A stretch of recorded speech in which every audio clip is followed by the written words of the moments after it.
بیماری تیف و یا دامنک یک نوع باکتری مقاوم به آنتیبیوتیکا برمی‌انگیزد در کشورهای در حال رشد مثل پاکستان و یک مشکل بزرگ تبدیل می شود. دامنه سبب تب لرزه و اسهال و حتی مرگ می شود. یک تحقیق در نیروبی نشان داده است که نوع‌های مقاوم به آنتیبیوتیک این بیماری فوق‌العاده زیاد می شوند. نه تنها تیف بلکه دیگر بیماری‌ها هم چنین شدند.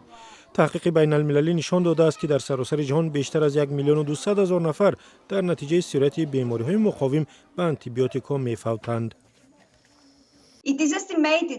تخمین می رود که اگر ما راه‌های دیگری نیابیم تا سال 2050 میلیون ها نفر جان می دهند و خسارات اقتصادی 100 تریلیون دلار را تشکیل می دهد.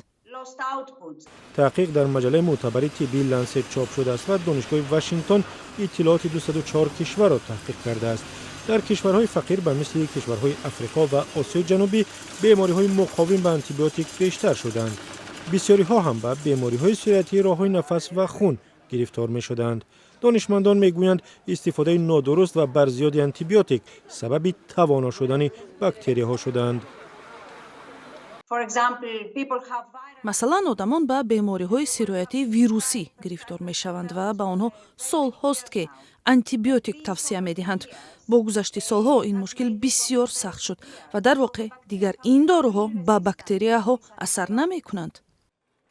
سازمان جهانی تندرستی میگوید 43 آنتیبیوتیک نو که چند پیش برای باکتری مقاوم آفریده شدند برای محو آنها کافی نیست. پس چی باید کرد؟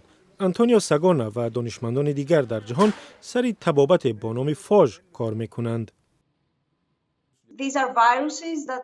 فاژها ویروس های هستند که مخصوص باکتریا ها را هدف می گیرند.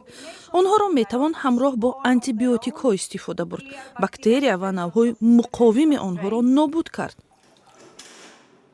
با وجود تلاش برای یافتن راه‌های درمان، دانشمندان میگویند بهتر است از آنتیبیوتیک ها سوء استفاده نشود تا باکتری های تواناتر و کشنده‌تر به وجود نآیند.